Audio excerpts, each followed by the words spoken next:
नमस्ते सबको। Thank you for joining me again. एक मंत्र का छोटा सा भाग पढ़ता हूँ, उस पे बात करता हूँ और फिर आगे बढ़ता हूँ उससे। इस मंत्र को मैं चश्मा पहन लूँ तो अच्छा है। इस मंत्र को हम लोग इसका पाठ किया करते हैं जब हम प्रार्थना के मंत्र का पाठ करते हैं तब। और ये यजुर्वेद का मंत्र है।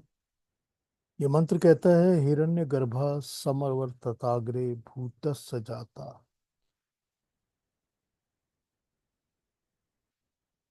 भूतस्य जाता, भूत को क्रिएट करने वाला, पैदा करने वाला, सारे भूतों को पैदा करने वाला। भूत जो भी चीज बनती है, जो क्रिएट होती है, जो पैदा होती है, वो सब भू या भू के ऊपर जो भी क्रिएट होता है वो भूत। तो भूतस्य जाता है, जो भूतों को क्रिएट करता है। लेकिन उसके पहले हमने पढ़ा हिरण्य गर्भा समर्वर्तत अग्रे। इसमें जो अग्रे है वो तो है आगे। सृष्टि में जो सबसे पहले, सब कुछों से पहले जो क्रिएट करता है वो अग्रे है, आगे है, अग्रणी है, सबसे पहले चलने वाला। सृष्टि के उत्पन्न होने से पूर्व हिरण्यगर्भ परमेश्वर सम्यक रूप में विद्यमान थे। अब हम जब इसमें कहते हैं हिरण्यगर्भ, हम हिरण्यगर्भ से दो अलग अलग, तीन चार अलग अलग कॉन्सेप्ट्स को समझते हैं।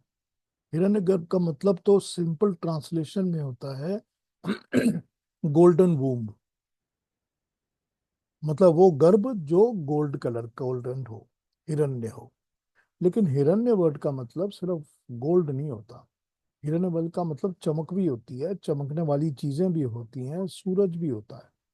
और इसके अलावा जो भी हमारे हित रमणीय हो, हमारे हित में हमको अच्छा लगने वाली चीज हो, हित रमणीय, रमण रमणीय, हिरण्यम, वो भी हिरण्य में आ जाता है।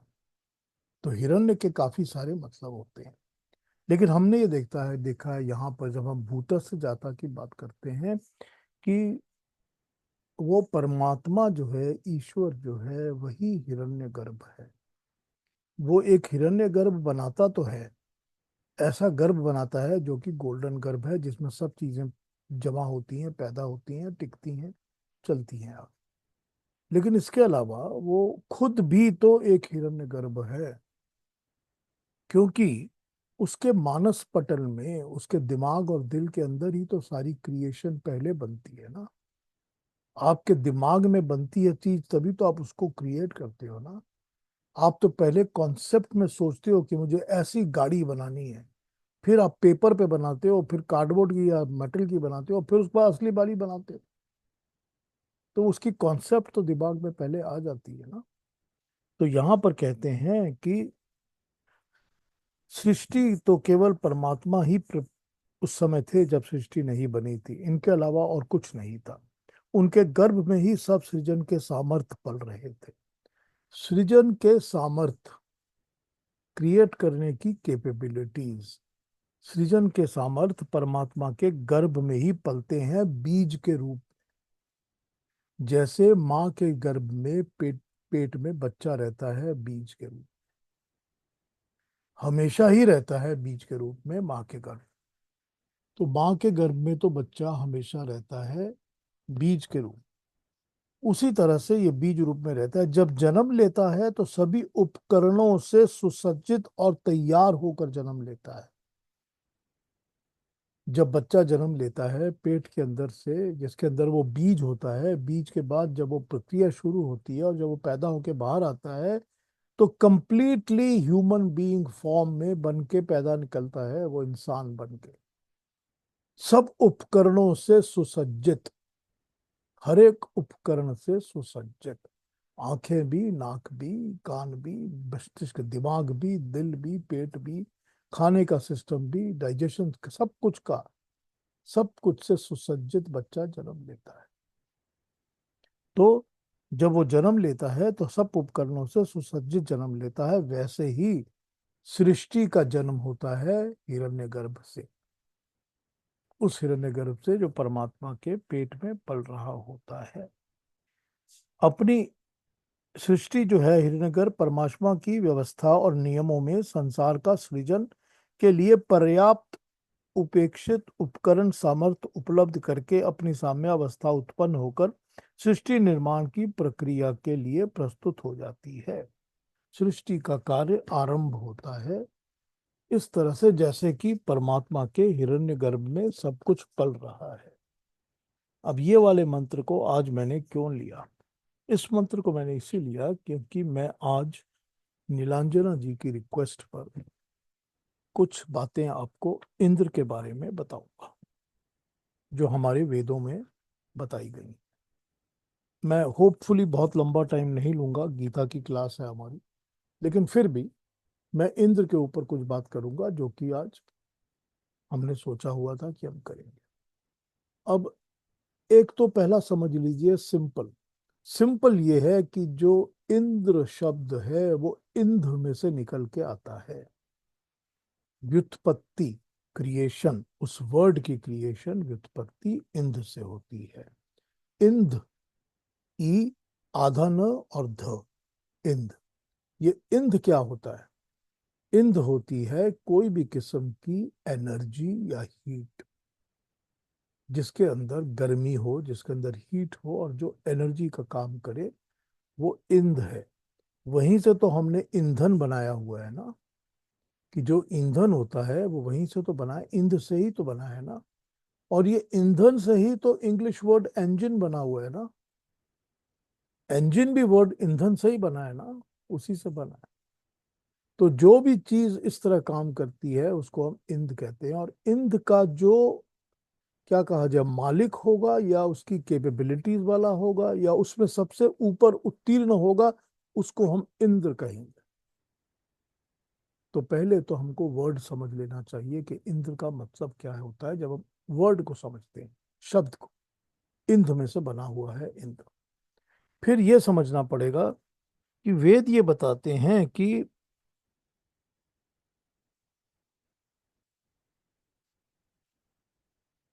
जो शब्द होते हैं उनके अपने मतलब होते हैं। जैसे कि मैंने आपको बताया कि इंद्र इंद्र में से निकला है। आपह जो शब्द है, हमको पता है कि आज की एप्लीकेबल लैंग्वेज के अंदर, जो हमारी चालू लैंग्वेज है, हम आपह का मतलब जल समझते हैं, पानी समझते हैं या लिक्विड समझते हैं। लेकिन आपह का मतलब लिक्विड या पानी नहीं होता। आपह का मतलब वेदों में होता है परमाणुओं के निबंधन विशेष। जो भी परमाणु एक निबंधन, एक गुट, एक कलेक्टिव फॉर्मेट बना लेते हैं, उनको आपा कहते हैं। वो जरूरी नहीं है कि वो लिक्विफाइड ही हो, ये कोई बात नहीं है। वो गैशियस भी हो सकते हैं, सॉलिड भी हो सकते हैं। लेकिन जो भी परमाणुओं के निबंधन विशेष हैं उनको आपह कहते हैं। अब एक वर्ड और यहाँ पर एग्जाम्पल के लिए यूज कर रहा हूं, हम अक्सर यूज करते हैं इसको, पर्जन्य। पर्जन्य यूज करते हैं हम बादलों के लिए। हम कहते हैं वो बादल या विशेष बादल जिनका नाम हम कहते हैं कि उनको पर्जन्य कहते हैं। लेकिन वैदिक लैंग्वेज में पर्जन्य का मतलब होता है उत्पन्न हुए वालों का पालन करने वाला। जो पैदा हुए हैं, उत्पन्न हुई हैं, जो भी चीज उत्पन्न हुई है, उनका पालन करने वाला पर्जन्य। तो ये जो वर्ड्स होते हैं ना, इनकी रियल एप्लीकेशन और मतलब को हमको समझना पड़ता है।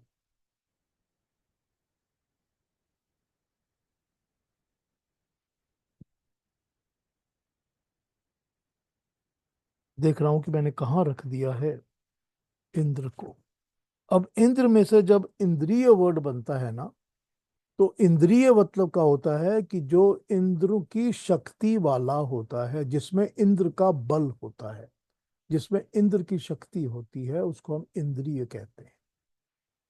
तो इंद्रिय शब्द का मतलब हो जाता है इंद्र की शक्ति वाला।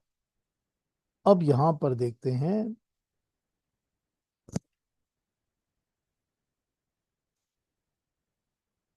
जब परमात्मा की घोर शक्ति परमात्मा की प्राण शक्ति शोर मचाती हुई अंतरिक्ष से ऊपर उठती है और फैल जाती है परमाणुओं पर लगाम बनकर। यह हमको वेद मंत्रों में मिलता है, ऋग्वेद के अंदर इस तरह का डेफिनेशन। मतलब यह है कि जब परमात्मा की वो जो प्राण शक्ति होती है वो एक तेज की तरह निकलती है और वो सारे परमाणुओं के ऊपर फैल जाती है लगाम बन के, कंट्रोल करके, वो परमाणुओं को अपने कंट्रोल में ले लेती है, वो प्राण शक्ति। और जब हम ये कहते हैं कि अंतरिक्ष में वो बहुत शोर मचाती हुई फैलती है, तो हम ये समझते हैं कि ये जो प्राण शक्ति शोर मचाती हुई फैलती है, ये ओम की ध्वनि है, ये साउंड वेव्स हैं, ये साउंड एनर्जी है जो कि सबसे पहले निकलती है, और वो ओम की ध्वनि है। ओम की ध्वनि ही क्रिएशन में सबसे पहले फैल के परमाणुओं को अपने कंट्रोल में ले लेती है। लेकिन इन परमाणुओं को कंट्रोल में लेने से पहले हर परमाणु के अंदर इंद्र मौजूद होता है, अधिष्ठित होता है। इसको एक मिनट समझ लेते हैं। किसी आप एक गोल सर्कल समझ लीजिए, गोल, कोई भी गोल ले लीजिए, आप एक बूंद ले लीजिए, आप बबल ले लीजिए, आप चिंगारी का गोल ले लीजिए, आप कोई भी एक चीज का एटमॉस्फेरिक गोल ले लीजिए। आप उस गोल के अंदर ये तीनों शक्तियां मौजूद हैं, सत्व रजस और तमस।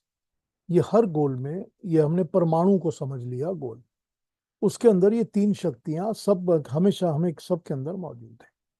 लेकिन उनके सेंटर में जो चीज उसको आइडेंटिटी देती है उस गोल को, उसके अंदर सेंटर में इंद्र मौजूद होता है। जो सेंटर में मौजूद शक्ति होती है, जो इन तीनों के साथ मिलके बैठी रहती है वहां पर, वो होती है इंद्र। अब अगर आपने पानी का एक गोल ले लिया, बूंद ले ली, तो आप कहेंगे कि पानी की बूंद के अंदर हमने तो देख लिया कि सत्व रजस तमस तीनों हैं, लेकिन जो पानी की आइडेंटिटी है, जो उस गोल को पानी बना रही है, वो इंद्र है। तो हर एक परमाणु के अंदर सेंटर में वो इंद्र मौजूद होता है, और वो शांत होता है, सोया हुआ होता है, क्योंकि परमाणु इंटरनलाइज्ड होते हैं, उनकी शक्तियां इंटरनलाइज्ड होती हैं, अंतर्मुखी होती हैं, तो कोई काम नहीं कर रही होती, सोई होती।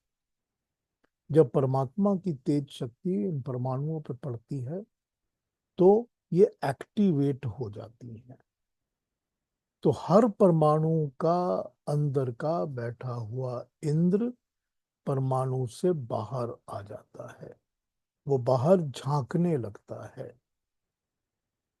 तो अब हम ये कहेंगे कि जैसे किसी भी परमाणु के अंदर सत्व रजस और तमस की शक्ति जब बाहर की ओर झांकने लगती है, तो होता क्या है? होता ये है, सत्व जो है वो अपनी फॉर्मेट्स बनाने लगता है, जो तमस होता है वो तो वेट प्रोवाइड करता है, भार प्रोवाइड करता है, क्वांटिटी प्रोवाइड करता है। तो वो अपने आप को ऑफर करता है कि मेरे ऊपर जिसको भी कंट्रोल करना है अपना बना सकता है मेरे को।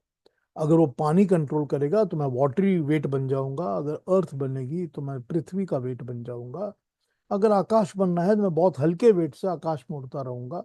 तो ये चीजें वो तमस जो होता है, न्यूट्रॉन कहते हैं जिसको, वो ऑफर करता है। तो सत्व जो होता है, प्रोटॉन कहते हैं जिसके अंदर, वो उसके अंदर क्वालिटी देना शुरू करता है। कौन से परमाणु के अंदर हवा की क्वालिटी है, कौन से के अंदर अर्थ की क्वालिटी है, कौन से के अंदर वाटर की क्वालिटी है, ये देना शुरू करता है। लेकिन जो रजस होता है, जिसको हम इलेक्ट्रॉन कहते हैं, वो इंद्र रूप में बाहर निकल जाता है और परमाणु के चारों तरफ चक्कर काटने लगता है। अब ये चीज आपने देखी होगी कि मॉडर्न साइंस वाले भी एक गोल बनाकर उसके चारों तरफ एरोज बना बना के पॉइंट करके साइंस में इस चीज को समझाते हैं। तो यही रजस का काम होता है कि वो बाहर आके इस तरह के सर्कल काटने लगता है उस परमाणु के। जो सर्कल काट रहा होता है तो ये करता है कि वो अट्रैक्शन डिस्ट्रैक्शन का काम शुरू कर देता है। तो एक परमाणु दूसरे परमाणु को अट्रैक्ट करता है, डिस्ट्रैक्ट करता है, ये होना शुरू हो जाता है। और ये काम जो होता है वो क्योंकि रजस इस तरह शुरू करता है, तो रजस परमाणुओं के अंदर स्पीड, गति, मूवमेंट प्रोवाइड करता है। अब जरूरी बात है कि जब दो परमाणु एक दूसरे के साथ अटैच हो जाएंगे तो एक उनमें स्पीड होगी तभी अटैच होंगे, जो भी स्पीड होगी। और अगर वो डिस्ट्रैक्ट होंगे तो एक स्पीड होगी तभी तो एक दूसरे से छटकेंगे छिटकेंगे अलग जाएंगे। तो वो परमाणुओं में स्पीड पैदा करता है। ये जो स्पीड और परमाणु से स्पीड पैदा होती है, इन परमाणुओं की स्पीड हिलने जुलने से, मूवमेंट से वायु का जन्म होता है। और उसके बाद जब ये परमाणु गुट बनाने लगते हैं कि सत्व वाले जो थे वो इकट्ठे हो गए, रजस वाले थे वो और इकट्ठे हो गए, और जो बच गए वो तमस वाले भी अलग इकट्ठे हो गए। जब ये छोटे छोटे गुट या ग्रुप बनाने लगते हैं, तब इनको हम सत्व रजस और तमस नहीं कहते। हम तब इनको मित्र वरुण और अर्यमा कहते हैं। मित्र, वरुण और अर्यमा। मित्र कहते हैं रजस वाले सारे परमाणुओं को, ग्रुप को। वरुण कहते हैं सत्व वालों को। और अर्यमा कहते हैं नेगेटिव वालों को, या मैंने जीरो वालों को, या तमस वालों को। तो ये जब इस तरह बनने लगते हैं तो that is what the world has come to know as atoms. अब उन सब के अंदर जिस भी चीज का वो गुट बना हुआ हो, चाहे वो रज मित्र का हो, चाहे वरुण का हो, चाहे अरिमा का हो, उन सब के अंदर जो एक्टिव पार्टिकल्स आएंगे, इसको इंग्लिश में शायद क्वांटम कहते हैं। आई थिंक क्वांटम कहते हैं। तो जो एक्टिव पार्टिकल्स आते हैं इसके अंदर, वो एक्टिव पार्टिकल्स को हम इंद्र कहते हैं, हर एक परमाणु के, हर एक अणु के अंदर। अणु, एटम, जो अणु इकट्ठे हो गए ग्रुप, उनको हम अणु कहते हैं, या एटम जिसको कहा जाता है। तो इन सब के अंदर जो एक्टिव पार्टिकल्स होते हैं वो आइडेंटिटी करने वाले, वो इंद्र कहे जाते हैं। परमाणुओं के अंदर की त्रिगुणात्मक शक्ति को इंद्र कहते हैं। ये त्रिगुणात्मक शक्ति परमाणुओं के भीतर ही होती है, लेकिन जब परमात्मा का तेज पड़ता है तो ये शक्ति बाहर आ जाती है। ठीक। अब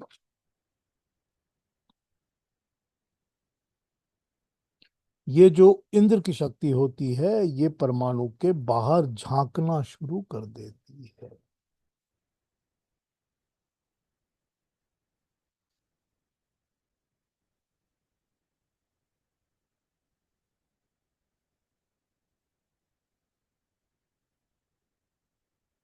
जो मित्र के परमाणु अणु होते हैं वो बड़े सक्रिय रूप से, उग्र रूप से इंद्र का वाहन वज्र बन जाते हैं। मतलब जो इलेक्ट्रॉन जिनमें प्रोमिनेंट होता है वो इंद्र का वज्र बन जाते हैं, इंद्र का टूल बन जाते हैं, जिससे इंद्र काम करता है। अब जब जब बादलों के परमाणु होते हैं, दो बादल होते हैं, उनके जो परमाणु सब इकट्ठे होते हैं, बादल भी तो अणुओं का ग्रुप है ना, तभी तो अणु के ग्रुप इकट्ठे होते हैं तो बादल बन जाते हैं। तो बादलों के अणुओं के ग्रुप के अंदर, क्योंकि जो सत्व गुण होता है या वरुण का गुण होता है, वो उन बादलों में हैवीनेस या पानी भर के उनको इकट्ठा करता है। हैवीनेस तो उसमें तमस वाले गुण या अर्यमा वाले गुण से आते हैं, लेकिन उनमें पानी का गुण आता है सत्व से या वरुण से। लेकिन जब वो आपस में टकराते हैं तो ये उनके अंदर जो ये मित्र का एटम्स होते हैं वही वज्र बनते हैं, और वो टकरा के दोनों को बिजली क्रिएट करते हैं, जिससे कि बादल फटते हैं, या वो अणु या परमाणु फटते हैं। और जब फटते हैं तो अपने अंदर जो होता है वो लीक कर जाता है। तो वो जो फटते हैं और लीक करते हैं तो पानी जो होता है वो बाहर आ जाता है, बूंदों से, और बरसात की तरह टपकता है। तो ये वज्र जो होता है मित्र का, उसको हम इंद्र कहते हैं। इसीलिए कई जगह हमने इंद्र का पर्यायवाची बिजली को भी समझा हुआ है, या जो बिजली कड़कती है उसको भी इंद्र का नाम दिया जाता है। उसका मतलब यहीं से निकल कर आता है, इसी फैक्टर से निकल कर आता है।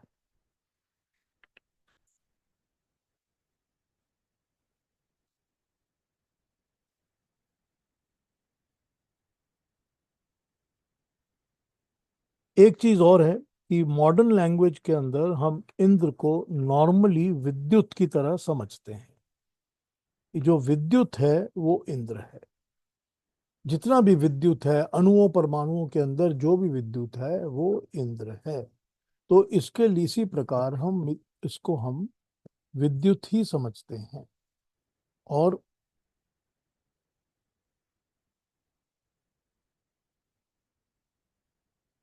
जो जिस चीज को एम्बॉडीमेंट करता है या जो चीज अपना लेता है या जिस भी अणु के अंदर जो भी उसकी मुख्य क्वालिटी होती है, उस क्वालिटी का इंद्र जो होता है उसको ही मॉडर्न साइंस में क्वांटम कहा गया है। तो जब हम इसको समझ लेते हैं तो इस तरह से हमको समझ आता है कि इंद्र क्या है। अब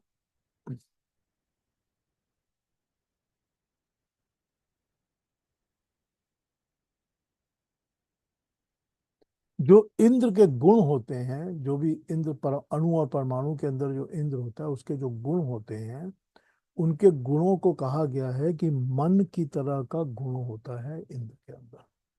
मन की तरह का गुण। मन का मतलब हो गया, यहां पर कहने का मतलब ये हो गया कि एक तो मन की तरह वो बहुत स्पीड से कहीं भी जा सकता है। जैसे आपका मन बिना किसी टाइम स्पेंड किए कहीं भी घूम लेता है, चला जाता है। तो इंद्र इसी तरह मन की स्पीड से ही बहुत स्पीड से घूमता है। और दूसरा ये बताया गया कि जैसे मन के अंदर एक स्मृति होती है, इसी तरह से इंद्र के अंदर भी एक स्मृति होती है, एक मेमोरी होती है।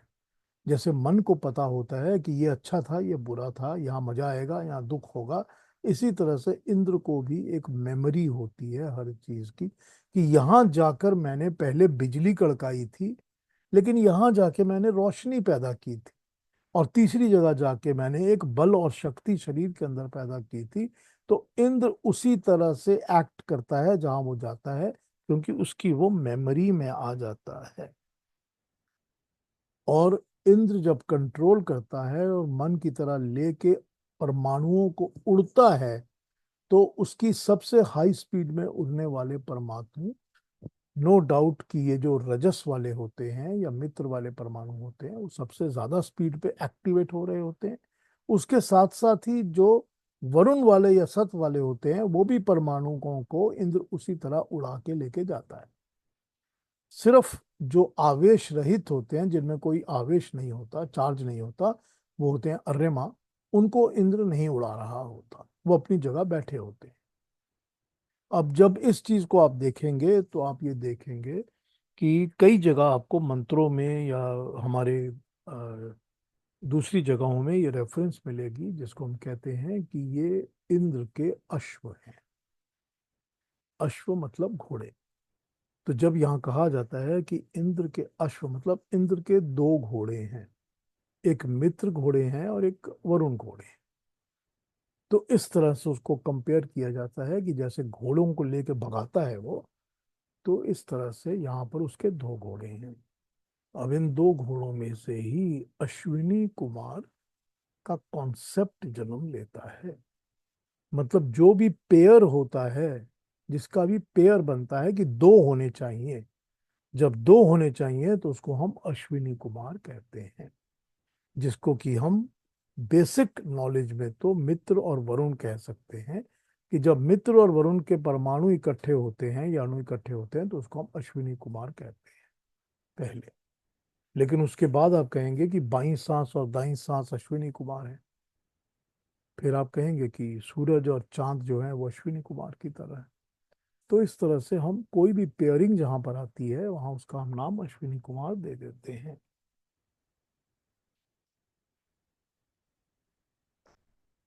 और ये जो तेज होता है, जिस तेज से ये इंद्र जो है वो बाहर आ जाता है और काम करने में लग जाता है, यानी कि इंद्र अपना ईंधन प्रोवाइड करना शुरू करता है, उस शक्ति का नाम होता है वैश्वानर शक्ति।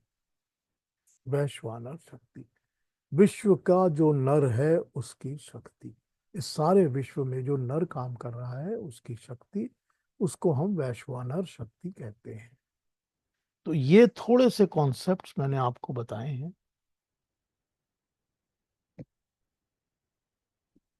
इसके अलावा मेरे पास एक लंबा नोट है जिसमें इंद्र के सब किस्म के एक्टिवेशंस का, कि क्या क्या काम करता है, किस तरह से कहाँ काम कर रहा होता है, वो दिए हुए हैं मेरे पास। बट अगर उसको पढ़ के आपको बताना शुरू करूंगा तो आज सारा का सारा टॉक जो है उसी में रह जाएगी। तो मैं होप करता हूँ कि एक बेसिक लेवल पर मैंने आपको इंद्र के कॉन्सेप्ट को समझाया है कि हम इंद्र किसको समझते हैं। और वहां से ही हमने, अब ये देखिए यहाँ पर दूसरी बात, इसको थोड़ा सा डिस्ट्रैक्ट करता हूं मैं, कि जब भी कोई चीज जिसके अंदर परमाणु एक्टिवेट होकर काम कर रहे होते हैं एनर्जी फॉर्म में, तो वो इंद्र की शक्ति होती है। चाहे वो एक गोला है जिस गोले के अंदर वो परमाणु जो हैं वो एक्टिवेट करेंगे, हीलियम बनाएंगे, फिर उसमें चमक पैदा करेंगे तो वो सूरज बन जाएगा, फिर उसमें हीट होगी, फिर उसमें लाइट होगी, वो सन का काम करेगा, सूरज बन जाएगा। वो इंद्रों ने ही, इंद्र के परमाणुओं ने ही उसके अंदर ये शक्ति का काम किया है। इसी तरह से जो वायु बन जाएगी वो इंद्र की शक्ति से ही चलेगी। जो जरा स्ट्रॉन्ग विंड्स फ्लो करेंगी वो तभी फ्लो करेंगी जब उसके परमाणुओं के अंदर इंद्र की शक्ति या उसके घोड़े ज्यादा तेज दौड़ेंगे। तो इसीलिए कहा जाता है कि देवताओं का देवता इंद्र है। क्योंकि जितनी भी दिव्य शक्तियां हैं, देवता तो उसी को कहते हैं जो दिव्य शक्ति होती है, जो हमको कुछ देता है।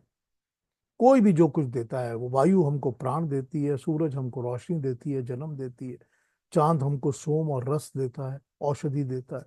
तो जितनी भी चीजें हमको जो कुछ देती हैं हम उसको देवता कहते हैं, और उनका नाम, हम दिव्य शक्तियों से नवक शब्द निकला है देवता।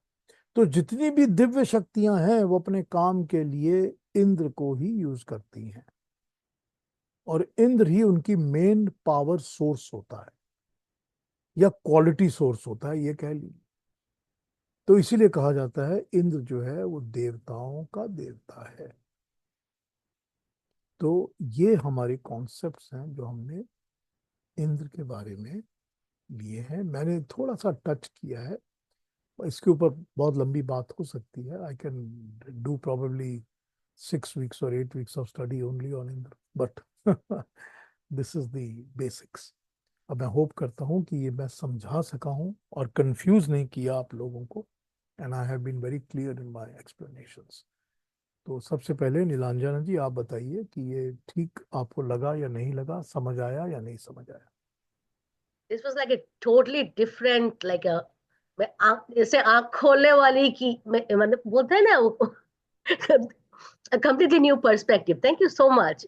ये तो मैं हमेशा सोचती थी कि ये इंद्र का कॉन्सेप्ट देवताओं के देवता के साथ कैसे बैठता है, कैसे मैच करता है, but you explain it so beautifully. I am so grateful to you for that. Thank you. I hope कि कंफ्यूजिंग नहीं लगा होगा नहीं, कुछ, कंफ्यूजन नहीं। क्योंकि ये एक मुझे लेवल पे। कंफ्यूज कंफ्यूज तो मैं पूछ लेती। हाँ, ठीक है। बहुत बहुत अच्छा लगा आपका एक्सप्लेनेशन। Thank you. मतलब मैंने कभी इस तरह से सोचा ही नहीं था। हाँ, हम लोग नहीं सोचते ना, यही प्रॉब्लम होती है। यही तो होता है ना, जब ज्ञान मिलता है तो अपने ज्ञान चक्षु खुलते हैं, यही होती है ना बात। आंखें खुलती हैं ज्ञान से, यही पर्पस होता है ज्ञान का। अब जब हमको बेसिक समझ आ जाता है ना तो फिर बातें समझनी आसान हो जाती है। जितनी भी कहानियां बातें होती हैं ना वो समझनी आसान हो जाती है जब हमको बेसिक समझ में आ जाता है। हम्म। तो ये इसका बेसिक यही है इंद्र का। अब हाँ जी, और कोई कुछ कमेंट करेंगे, कोई पूछेंगे इसके ऊपर बात before we go forward. Aruna ji आप सुन रही थी, कुछ कहेंगी। नहीं, बहुत अच्छा लगा। जैसे उन्होंने कहा, एक कंप्लीटली डिफरेंट ही पर्सपेक्टिव मिला। बहुत अच्छा लगा। धन्यवाद। ये perspective straight out of Rigveda है। ओके, हाँ हाँ। जो ऋग्वेद के मंत्रों से ही मैंने ये पर्सपेक्टिव पूरा का पूरा उठाया है, वहीं से मैंने पढ़ के आपको बताया है। जी। जो जितना भी साइंस है वो सारा ऋग्वेद ही हमको देता है, तो उसी के मंत्रों से हम इसको डिराइव करते हैं और वही आपको बताया करते हैं।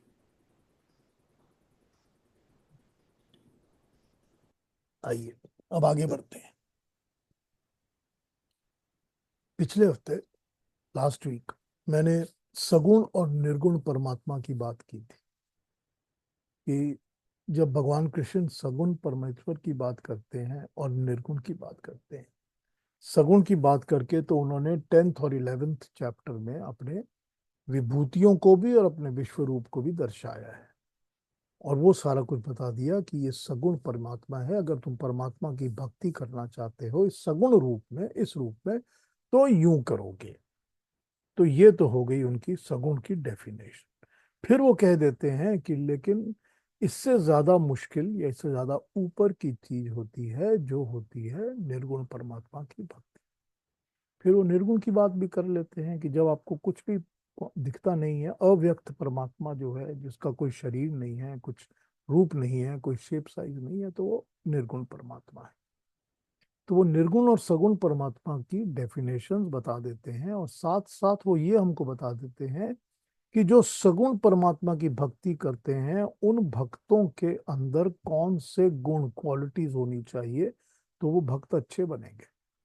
और ये भी बता देते हैं कि जो निर्गुण परमात्मा की भक्ति है उसकी भक्ति में हमको कौन से गुण होने चाहिए, ताकि वो भक्त जो है वो निर्गुण के भक्त बन जाए। तो उन्होंने 3 गुण सगुण के और 3 गुण निर्गुण के बताए थे, जो हमने पिछली बार पढ़ के देखे थे, समझे भी थे।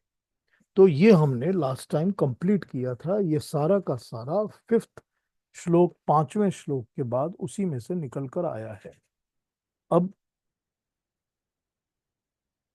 सगुण भक्ति के लिए तो जरूरी है कि जो भी भक्त हो, वो क्या क्वालिटीज उन्होंने बताई, कि जो भी भक्त हो वो मई मना आवेश्य,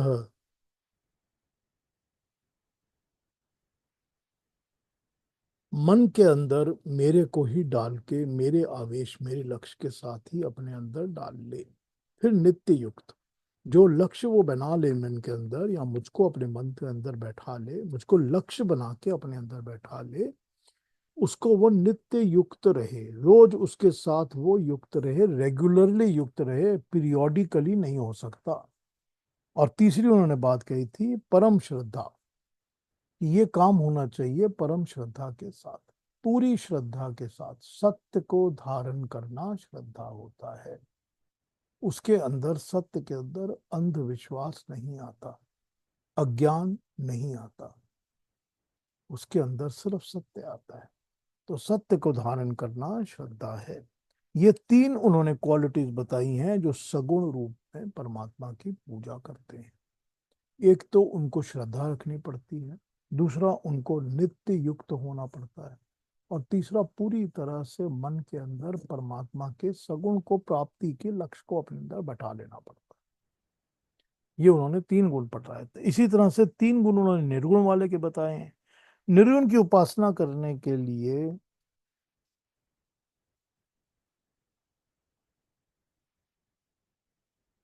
सबसे पहला होता है इंद्रियों के ऊपर संयम करना और इंद्रियों को कंट्रोल में रखना। अब ये क्यों पहला बताया, वो इसलिए बताया क्योंकि ये इंद्रियां ही तो हैं जो सगुण को ग्रहण करती हैं। जो भी गुण आपको दिखते हैं, जितने भी गुण परमात्मा के हमको समझ आते हैं, वो सारे हमको इंद्रियों से समझ आते हैं, तभी तो हम उसको सगुण कहते हैं।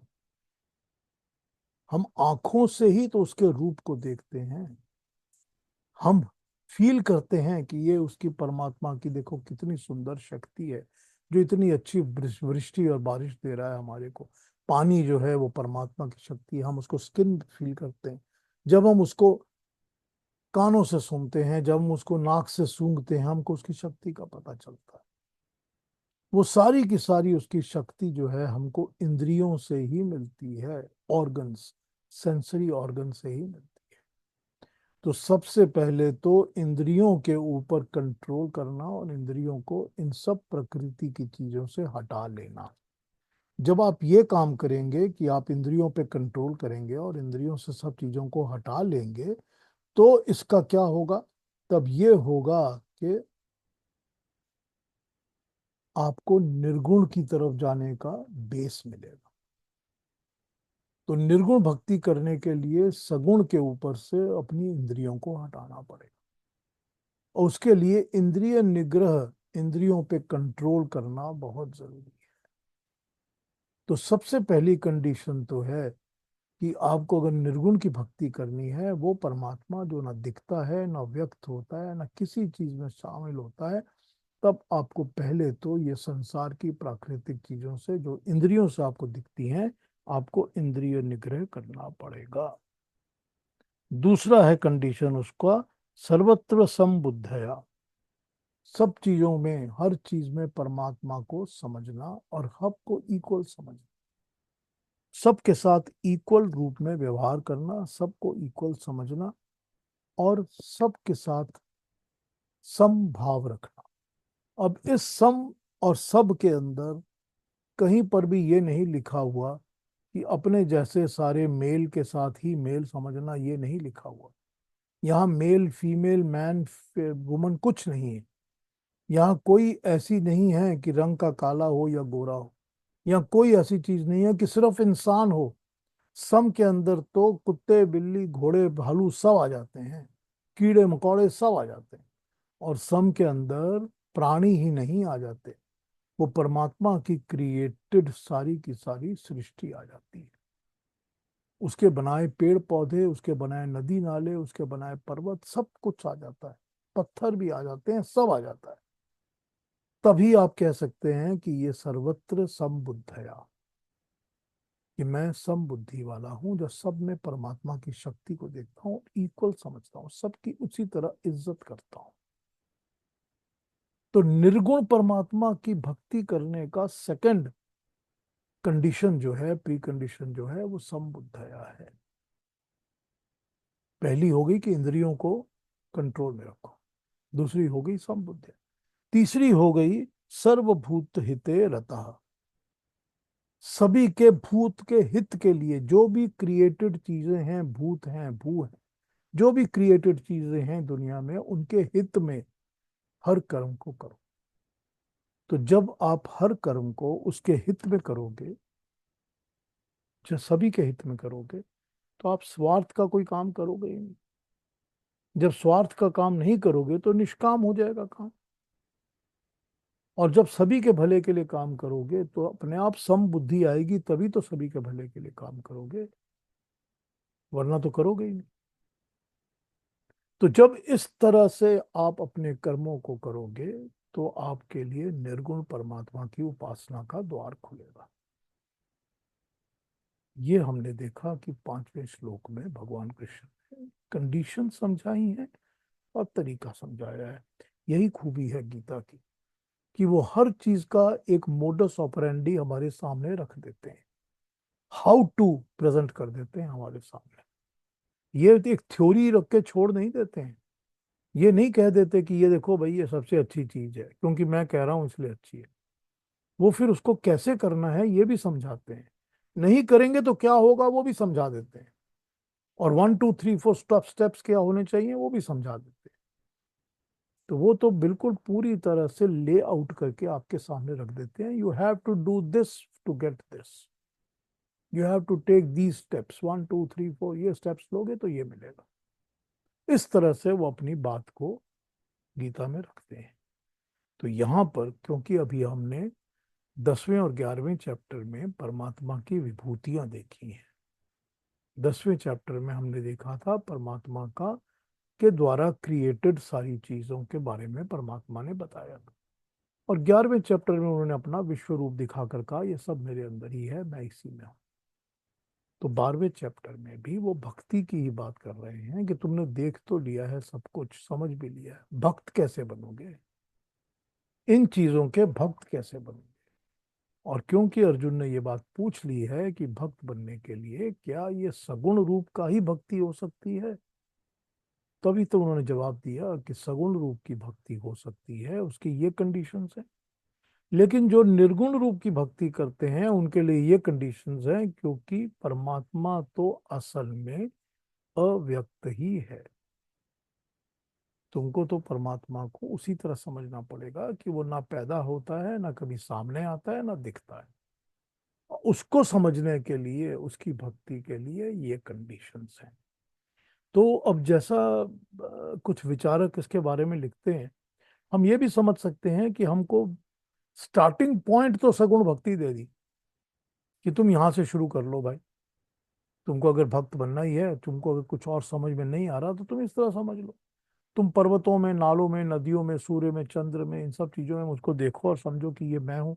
उस तरह तुम अपने आप को भक्त बनाओ और उस तरह बन जाओ। उसके बाद अगला स्टेप तो तुम निर्गुण भक्ति में ही जाओगे ना। तो ये भी सगुण भक्ति से भी अगला स्टेप उन्होंने निर्गुण भक्ति का बता दिया कि you may do it like this, कि आप यहाँ शुरू करो, उसके बाद यहाँ पहुंचो और फिर ये करो। तो आप सच्चे भक्त बन सकते हो। भक्त कौन है? जो परमात्मा के गुण कर्म स्वभाव के साथ अपने आप को जोड़ता है, जो उसकी उपासना में लग जाता है, वो हो गया सच्चा भक्त। तो यहाँ पर भगवान कृष्ण ने ये हमारे सामने लेआउट किया हुआ है, मोडस ऑपरेंडी, कि क्या करना है और कैसे करना। तो यहाँ तक हमने लास्ट टाइम किया था। अब हम आगे बढ़ेंगे, तो हम आगे 6 और 7 पर बात करेंगे। तो let us go forward. And Aruna ji आज हमारे साथ हैं। मंडे को अरुणा जी इंडिया ट्रैवल कर रही हैं, तो नेक्स्ट वीक अरुणा जी हमसे ज्वाइन करेंगी। तो उनके वहाँ पर तो शाम के 5 बजे भी होंगे। क्या टाइम होता है? 7:30, 7:30 बजे होंगे शाम के। तो खैर अरुणा जी पीयूष, हमको, हाँ जी हाँ जी।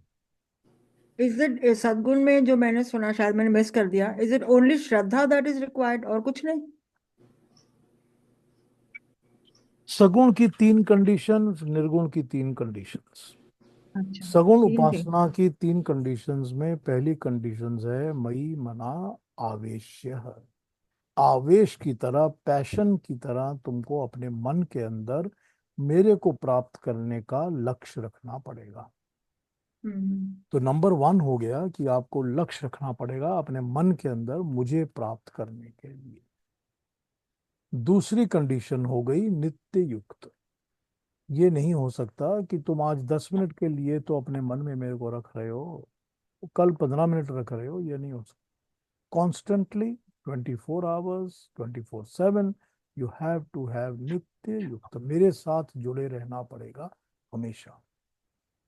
Always hmm. मेरे साथ ही जुड़े रहना पड़ेगा उस आवेश, पैशन के साथ कि मुझे परमात्मा की प्राप्ति करनी है। और तीसरा हो गया श्रद्धा, कि ये चीजें ओके। श्रद्धा के साथ होनी चाहिए। ऐसी युक्ति नहीं होनी चाहिए कि जिसमें जुड़ तो रहे हैं लेकिन श्रद्धा नहीं है। यानी कि मेरे साथ तुमने सत्य को धारण करके मुझे अपने साथ नहीं जोड़ा हुआ, या मेरे साथ नहीं जुड़े हुए। अगर श्रद्धा नहीं होगी तो फिर भक्ति नहीं होगी। तो नित्य युक्त जो होगे उसके बीच में डिस्टरबेंसेस आएंगी, उसके बीच में क्वेश्चन होंगे, डाउट अराइज होगा। तो पहला तो हम्म। पैशन होना चाहिए, पैशन के साथ कांस्टेंट अटैचमेंट होनी चाहिए, और उसके बाद श्रद्धा होनी चाहिए। तो ये 3 कंडीशंस उन्होंने सगुण भक्ति की दी थी। ठीक है ना? ठीक है, थैंक यू। तो आइए आगे बढ़ जाते हैं, और अरुणा जी से रिक्वेस्ट करता हूँ 6 और 7 पढ़ दीजिए। तो हम 6 और 7 पर बात करना शुरू करते हैं। जी। ये तु सर्वाणि कर्माणि मयि सन्न्यस्य मत्पराः अनन्येनैव योगेन मां ध्यायन्त उपासते तेषामहं समुद्धर्ता मृत्युसंसारसागरात् भवामि न चिरात् पार्थ मय्यावेशितचेतसाम्। Thank you Aruna ji, very nice. 6 कहता है कि जो लोग अपने सब कर्मों को मुझ में समर्पण करके मत परायण होकर मुझ पर ही अपने आप को छोड़कर अनन्य भक्ति, अन किसी और को ना समझकर सिर्फ मेरी ही भक्ति, मेरा ध्यान करते हैं, वे चाहे भक्ति योग वाले हों, ज्ञान योग वाले हों, या ध्यान योग वाले हों, मुझ में अपने चित्त को डाल देते हैं, उसमें प्रविष्ट कर देते हैं। तो हे अर्जुन, मैं इस मृत्युमय संसार सागर से बिना विलंब ही उनका उद्धार करने वाला बन जाता हूँ, उनको पार लगा देता हूँ। अब ये इन्होंने सगुण, निर्गुण और अलग अलग तरह की भक्तियों को बताने के बाद इस पॉइंट पर आ गए हैं कि किस तरह के भक्तों को ultimately it makes no difference कि आप भक्ति में लग जाते हो और अपने सब नहीं, कर्मों को मत परायण बना देते हो, मुझ में ही अपने कर्मों को पूरी तरह से समर्पित कर देते हो। तो जरूरी बात है वो निगुण हो या सगुण हो, जब वो अपने कर्मों को परमात्मा में ही समर्पित करेगा तो वो सर्वभूते हिते रता हो जाएगा और वो समबुद्धया हो जाएगा। तो वो ऑटोमेटिकली परमात्मा को पाने वाले काम कर लेगा। तो ये 6 और 7 की ट्रांसलेशंस मैं बाकी के राइटर्स 3 4 की भी पढ़ लेता हूँ, फिर इस पर और बात करते हैं।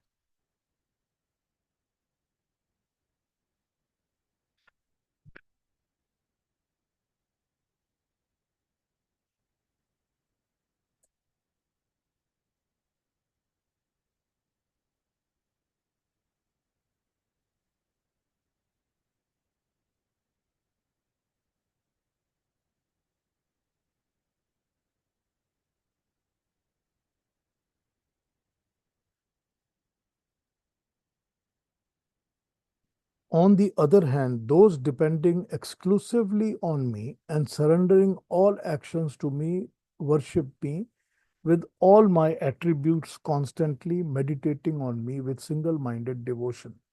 Them, Arjuna, I speedily deliver from the ocean of birth and death, their mind being fixed on me.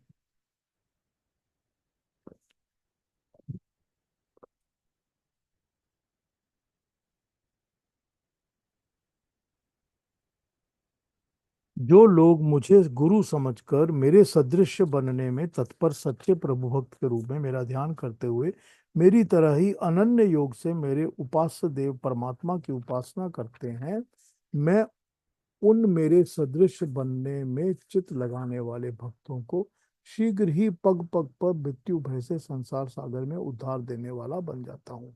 अर्थात मेरे ही सामने वो उनको मृत्यु भय बिल्कुल नहीं रहता और वो इस लोक जन्म लोक से मुक्ति पाते हैं।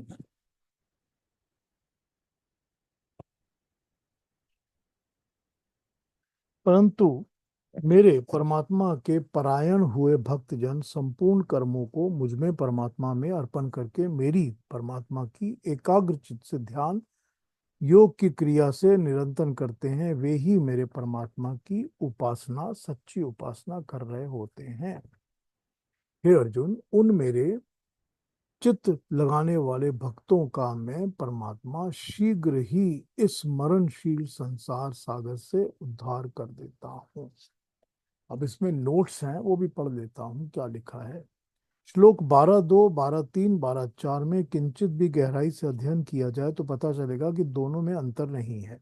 गीता के प्रवक्ता ने उन स्वरूपों की उपासना के विषय में कुछ नहीं कहा जो कृष्ण ने अर्जुन को दिखाए थे और जिनका उल्लेख गीता के एकादश 11th अध्याय में किया गया है। किस प्रकार परमात्मा का सानिध्य प्राप्त किया जा सकता है, गीता का प्रवक्ता यही बताना चाहता है। हमारा निश्चित मत यह है कि साकार परमात्मा की उपासना गीता में कहीं प्रतिपादित नहीं होती। अव्यक्त की उपासना कठिन होते हुए भी यही एक उपाय बताया गया है जिससे मनुष्य आत्म उन्नति कर सकता है। ये तो इनके व्यूज हो गए, इन पर बात कर लेते हैं। इवेंचुअलिटी इसमें क्या है, अल्टीमेटली इसमें ऐसा क्या है जो हमको इवेंचुअली दिखता है या समझ में आता है। इवेंचुअली हमको यही समझ में आता है कि परमात्मा ने कह दिया कि जो मेरे अंदर ही सारे कर्मों को समर्पित करके पूरी तरह से मेरे में चित्त लगाकर सब कर्म करता है। ठीक, तो उन्होंने क्या किया, उन्होंने जो 6 कंडीशंस ऊपर सगुण और निर्गुण की बताई थी, 3 सगुण की 3 निर्गुण की, उनकी एक प्रिसाइज कंसाइज बना के 2 पॉइंट्स बना के लगा दिया। चलो तुम उस तरह नहीं समझे तो इसी तरह समझ लो।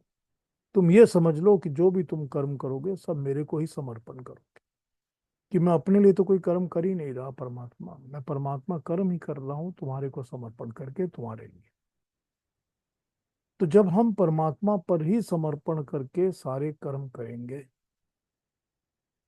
तो फिर हमारे अंदर स्वार्थ, हमारे अंदर कामना वासना सब खत्म हो जाएंगी, क्योंकि कर्म तो सारे परमात्मा को समर्पित है ना। अपने लिए तो मैं कर नहीं रहा कुछ भी, मैं तो परमात्मा के लिए कर रहा हूँ। कर्म मेरा परमात्मा को समर्पित है। पहला तो हो गया। दूसरा हो गया कि पूरी तरह से मेरे अंदर ही अपने आप को जमा, अपने आप को लक्ष्य को, मेरे अंदर मुझको पाने का ही लक्ष्य अपने मन में रख लेना। इसके अलावा और कुछ होना ही नहीं चाहिए मन में। तो मन में जब और कुछ नहीं है, सिर्फ ये है कि मुझे परमात्मा को ही प्राप्त करना है और मैं परमात्मा को ही सब समर्पण करके उसी की श्रद्धा, उसी की भक्ति कर रहा हूँ। तो ये पूरा का पूरा जैसा ये बता रहे हैं अपने इस नोट्स के अंदर जो मैंने अभी पढ़ा है, कि ये पूरा का पूरा 10th और 11th चैप्टर हमारे लिए इररेलेवेंट हो जाएगा। इररेलेवेंट ऐसे हो जाएगा कि उसको एज अ स्टेप तो यूज किया जा सकता है। कि हमने तीसरी, चौथी, पांचवी कक्षा की किताबों को पढ़ा है, तभी तो हम 9वीं 10वीं में बैठे हैं ना। लेकिन 9वीं और 10वीं में आने के बाद वो पांचवी छठी की किताबें जो हमारे लिए, वो इररेलेवेंट हो जाती, उनका हमारे लिए कोई रेफरेंस नहीं रहती है। तो यहाँ पर यही बताया जा रहा है कि जब हम परमात्मा के सच्चे भक्त बनते हैं, सच्ची तरह से परमात्मा की भक्ति करते हैं, तो हमारे लिए 11th और 10th चैप्टर में बताई चीजें इररेलेवेंट हो जाती हैं। अब एक बात को सोचिए, जहां जहां भी हमने गीता का प्रवचन पढ़ा है, जिक्र पढ़ा है या देखा है या जो भी किया है, हर जगह हमने गीता में भगवान कृष्ण के विराट रूप की ही चर्चा पढ़ी। हमने यही सुना देखा है कि वो भगवान इतने महान थे, उनके 1000 सर हैं, उनके इतने हाथ हैं, उनकी आंखें हैं, मुंह खुला हुआ है, ये है वो है, आंधियां चल रही हैं, तूफान, सब कुछ हमने देखा। लेकिन उसके बियॉन्ड जाके 12वें चैप्टर में वो क्या बता रहे हैं, और वो ये बता रहे हैं कि जिसको मेरी भक्ति करनी होगी वो उसके अंदर ये गुण होने चाहिए। तो जब ये गुणों की 12वें चैप्टर की बात आती है, तो फिर वो विराट रूप भी इररेलेवेंट हो जाता है, वो भी संदर्भ विहीन हो जाता है। हमारे लिए कोई इसका विशेष माने मतलब नहीं रहता उसका। क्यों नहीं रहता? क्योंकि इवेंचुअली तो हमको वो यही समझना है कि उस स्टेपिंग स्टोन की तरह हमको दिया गया है कि तुम पांचवी छठी की कक्षा की किताब नहीं पढ़ोगे तो तुम 9वीं में कैसे चलोगे। तो वो इस तरह से हमको एक लेसन, एक लेवल ऑफ लेसन दिया गया है कि इसको पढ़ लो, इसको समझ लो, इसको समझ कर तुम आगे बढ़ोगे, तभी तुम परमात्मा की प्राप्ति कर सकोगे। तो यहाँ पर ये व्यू पॉइंट है, क्योंकि इन्होंने तो अपने ही व्यूज में, परमात्मा भगवान कृष्ण ने अपने ही व्यूज में दोनों की बातें कर ली, सगुण की भी निर्गुण की, और दोनों की बातें करके दोनों की कंडीशंस बता दी कि ये सगुण की भक्ति के लिए ये प्री कंडीशंस है और निर्गुण के लिए ये प्री कंडीशन। उन्होंने तो अपनी तरह से ये तीनों बातें बता दी। बताने के बाद भी तो यही बात रखते हैं कि जो निर्गुण भक्ति करते हैं वो और भी ऊपर के योगी होते हैं, वो सगुण से ऊपर की भक्ति होती है। उन्होंने भी तो डिफाइन करके बता दिया कि जिन्होंने पांचवी छठी की क्लास पढ़ी हुई है उनसे 9वीं 10वीं की पढ़ने वाले ऊपर के लोग होते हैं और भी एडवांस्ड होते हैं। यही तो बता दिया इन्होंने। उसको बताने के बाद भी तो ये बता दिया कि ठीक है, फिर इसमें तुम्हारा मतलब ये है कि जो निष्काम कर्म में मुझको समर्पित सारे कर्म, सर्वभूत हेताय रता, हर कर्म को वो मेरे लिए ही कर रहे हैं, इसी लगन में लगे हुए हैं, और जो पूरी तरह से मेरे में लीन रहते हैं। तो पूरी तरह से लीन रहना जो है वो उन्होंने ले लिया सगुण भक्ति का पहला, और सर्वभूताय कर्म करने वाला ले लिया निर्गुण का लास्ट वाला।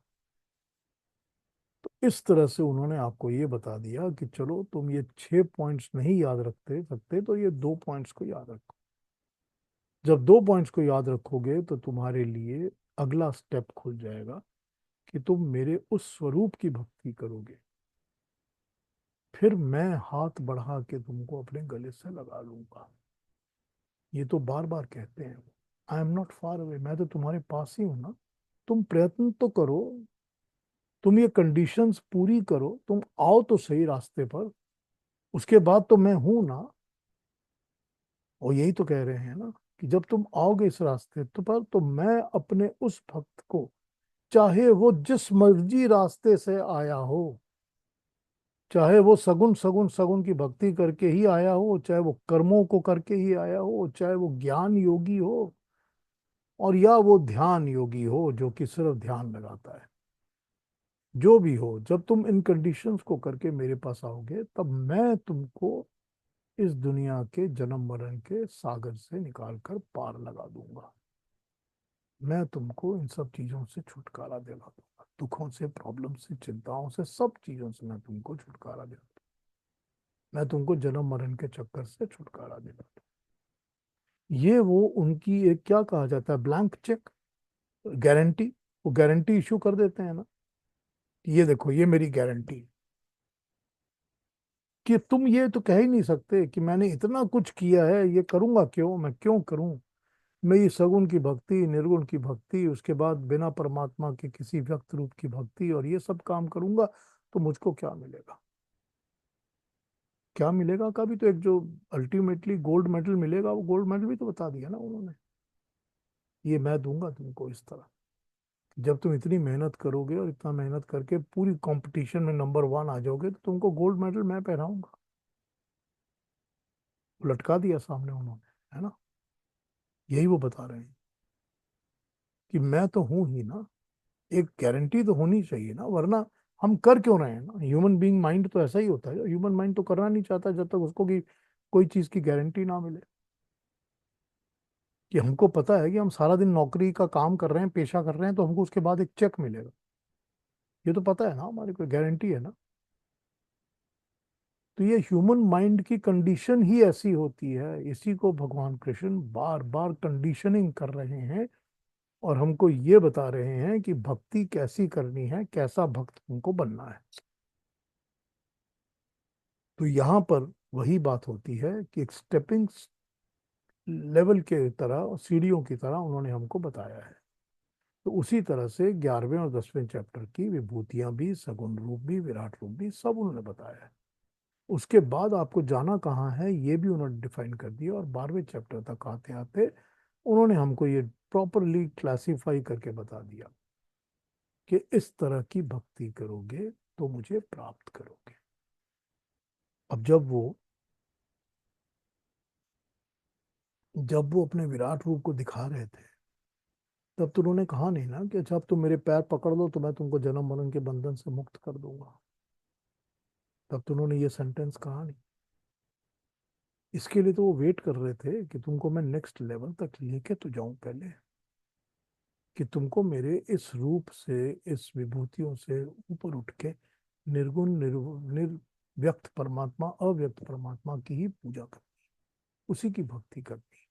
और भक्ति भी करने के लिए सबसे पहला काम कर्म है। सबसे पहला काम ही कर्म है, बाकी सब चीजें तो आती नहीं। भक्ति भी तो एक कर्म है ना, सब कुछ तो कर्म है ना। और कर्मों में भी तो सबसे ज्यादा इंपॉर्टेंट कर्म तो मानसिक कर्म हो जाते हैं ना।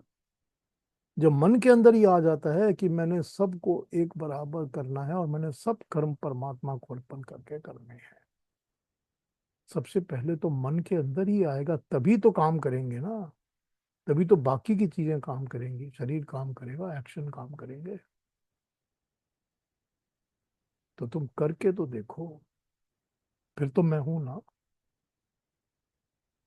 ये तो कदम कदम पे वो हमको अपना हाथ बढ़ा के कहते हैं कि मेरा हाथ थाम लो। मैं तो हूं ना तुम्हारा हाथ थामने के लिए, चिंता क्यों करते हो।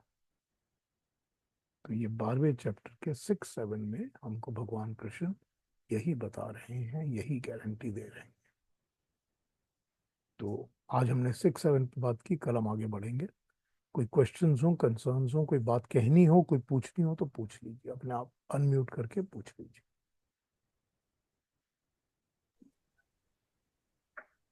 बहुत ही अच्छा लगा पीयूष जी। वो कहते हैं ना, जिन खोजा तिन पाया, गहरे पानी पैठ। तो हम अभी पानी की लेवल, सतह से जो है ऊपर चल रहे हैं। गहरे होने में जितना जल्दी लगा लेंगे उतना जल्दी पार हो जाएंगे।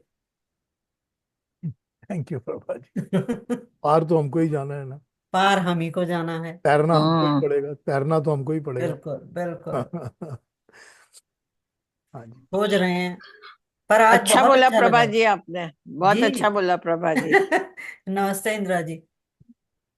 थैंक नमस्ते। यू। हाँ जी, और मुझे आज देरी हो गई, मैं कॉन्वोकेशन में गई थी। ओके। हाँ ठीक है, कोई बात चलिए, आ तो गई ना। आ गई, भाग के आई, भाग के आई। नहीं, भाग के मत आइए, आराम से आइए। नहीं। Thank you Sita ji, thank you. You want to say something, you can say if you want to. I think I just want to thank you. मतलब the interpretation of atom in terms of spirituality is something new to me. तो अच्छा लगा सुन के. It makes you reflect on that aspect. अच्छा लगा. Yes, you drew a parallel very well between the structure of an atom and how you can relate it to Indra. Yes, This is something really new to me. Yeah. that is what science is for us, no? That is the science. So that's how we study and we understand. Yes. पढ़ने के Thank लिए तो you for giving me this perspective.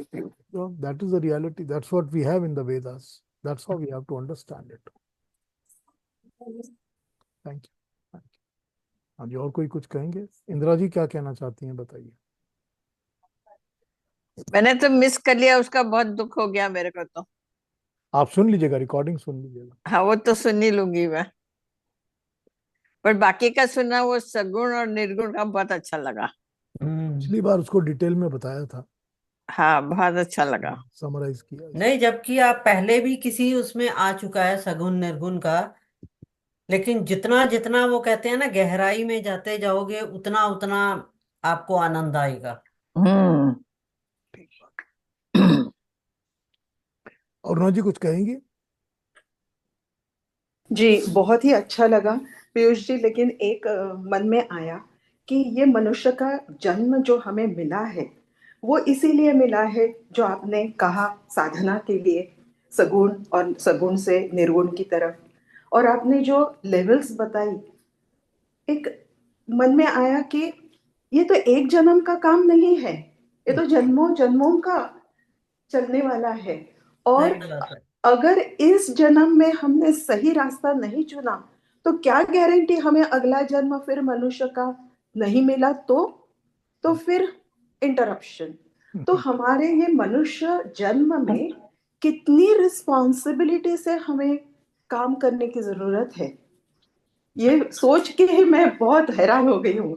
अब हमारी जो आत्मा है, हम्म, हमारी जो आत्मा है, हमारी आत्मा का भी तो सगुण रूप ये शरीर है। और अगर हमको उसके अंदर से निर्गुण आत्मा को दोबारा अपनाना होगा, तो हमको ये शरीर के साथ लगी हुई सारी चीजों को छोड़ना पड़ेगा। तो जब हम्म जब हम इनको छोड़ेंगे, तभी हम निर्गुण की तरफ बढ़ेंगे। तो जब हम इंद्रियों को कंट्रोल करेंगे और प्राकृतिक चीजों को, प्रकृति को छोड़ेंगे, तभी हम निर्गुण परमात्मा की तरफ आगे बढ़ेंगे। अब ये हमको, आपने बिल्कुल ठीक कहा कि जब ये लक्ष्य, ये आवेश, चार्ज, ठीक, आवेश तो चार्ज होता है, एक आवेश होता है चार्ज, जब ये मन में या दिल में या दिमाग में बैठ जाएगा ना, तब ये आपको एक ड्राइविंग फोर्स की तरह लेके चलेगा। तब ये होगा कि मेरा पर्पस ही यही है, मुझको यही प्राप्त करना है, मेरे को इसीलिए अगर जन्म मिलेगा तो इसीलिए जन्म लेना है, बस इसीलिए जन्म लेना है, और मेरे को कुछ नहीं चाहिए। हम्म तो जब ये आवेश मन में आएगा, तो अपने आप ही अगले जन्म भी इसी की पूर्ति के लिए होंगे।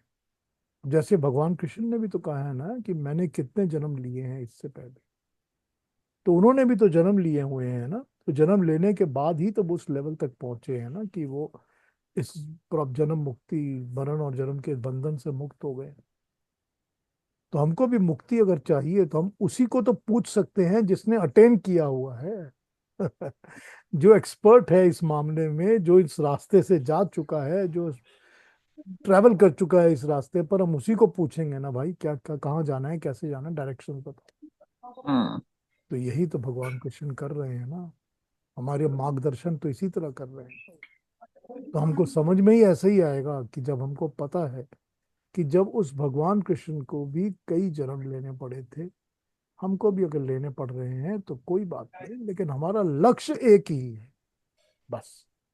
इसके अलावा हमको और कुछ चाहिए ही नहीं। हाँ, जो उसके बाद परमात्मा देगा कर्म फल की तरह वो तो है, मगर लक्ष्य एक ही है। तो अगर ये दिमाग में रहता है तो अगले जन्म भी हमको इसी तरह इसी रास्ते पे मिलेंगे। This is going to be, क्या कहा जाए उसको, one step and another step and another step in favourable direction, in our favour. तो बस वही होना चाहिए। नहीं पीयूष जी, क्या पता कि हमको अगला जन्म फिर यही मिले, मनुष्य का मिले, किसी और योनि में मिले, या किसी और धर्म में मिले। तो ये जो हमारे अंदर बैठी हुई हैं, तो ये उस जन्म में जिस भी जगह हम जन्म लेंगे तो बनी रहेंगी। फिर वही होगा कि थोड़े इनिशियल कुछ सालों के बाद अपना रास्ता साफ दिखने लगेगा, उसको ढूंढ के भी रास्ते पे लग जाएंगे फिर। यही होगा, क्योंकि बचपन के जो साल होते हैं, कुछ साल, वो तो सबके एक जैसे होते हैं, डजंट मेक डिफरेंस। उसके बाद जब वो चीज अंदर डेवलप होके सामने आती है कि मेरा तो रास्ता ये है कि मुझे हम्म। तो सिंगर बनना है, मेरे अंदर आवाज है, मैं 2 साल की उम्र से गा रहा हूँ, तो सिंगर बनने का रास्ता ढूंढ लेता है ना वो। तो हमको तो यही रास्ता अपनाना है कि मुझे तो उस एक परमात्मा, अव्यक्त परमेश्वर की प्राप्ति करनी है। तो जब ये अंदर एक लक्ष्य बैठ जाएगा तो अपने आप वो छोटी उम्र से ही अगले जन्म में भी उसी लक्ष्य के रास्ता खुलना शुरू हो जाएगा। मार्ग और रास्ता तो वो खोल देता है ना, हमेशा ही खोलता है। तो इसी तरह से ये काम होगा, चाहे जो भी जहां भी जन्म हो जाए। इसी को लक्ष्य बना के जीवन में रख लीजिए, इसी के ऊपर रोज अपना नित्य युक्त परमानेंटली इसके साथ जुड़े रहिए, तो ये मिलेगा ही मिलेगा। सही। हम जो पिछले जन्मों में हमने लक्ष्य बनाए होंगे तो हमें इस जन्म में थोड़ा बहुत मिल रहा है ज्ञान, आगे जाके और मिल जाएगा शायद क्या पता। नहीं ज्योति, अपने में देख लो ना, एनी जी का एक बहुत बड़ी उदाहरण है हमारे लिए। हाँ। उन्होंने हाँ पिछले तो जन्म में कोई पुण्य उन्होंने कर्म भी, किए हाँ कि हमारे उन्होंने, साथ जुड़ी हैं। नॉट ओनली हर, मैं तो कहती हूँ हम सबने, हमारा अपना भी ऐसा ही है ना, बिल्कुल हमने भी बिल्कुल किया ही है ना। बिल्कुल। हम्म। हाँ जी, और कोई कुछ कहेंगे? Any other comments, questions? बहुत अच्छा रहा Piyush ji. Thank you, thank you. तो मेरे इसको बहुत। रिकॉर्डिंग को एक बार फिर सुन लीजिएगा, अगर इसकी हाँ। क्लैरिफिकेशंस चाहिए हो रिगार्डिंग शुरू में जो मैंने वेदों में इंद्र की बात की थी, और हम्म। उसके ऊपर भी और कोई क्वालिफिकेशन चाहिए हो, या पूरा का पूरा क्रिएशन प्रोसेस जो होता है जिसको हम बिग बैंग थ्योरी कहते हैं, उस पर अगर बात करना चाहें, मैं पहले कर चुका हूँ, तो मैं हम्म। दोबारा उस पर बात करके समझा दूंगा, उसमें कोई। हाँ, कभी वो कीजिएगा। हाँ बिल्कुल, समझा दूंगा आपको कि क्रिएशन का बनना कैसे होता है, क्या एक 1 2 3 प्रोसेस क्या है, मैं आपको पूरी बात बता दूंगा, उसमें कोई प्रॉब्लम नहीं होगी। खैर, पर आज की बात पर, और फिर कल रिकॉर्डिंग सुन के कोई क्वेश्चंस हो तो जरूर पूछ लीजिए, anything in your mind that comes बहुत बस। बहुत जरूरी है इसको सुनना, दोबारा से, बार बार। हाँ, सुन लेना फिर बहुत से, जरूरी है। फिर दोबारा पूछ लेना जो भी पूछना होगा। तो कल सेम टाइम मिलते हैं सब। हाँ जी, नमस्ते। हाथ जोड़ के अपना थैंक यू। अपना ध्यान रखिए, अपना थैंक यू। ध्यान सबको रखिए। नमस्ते। नमस्ते। नमस्ते। Namaste.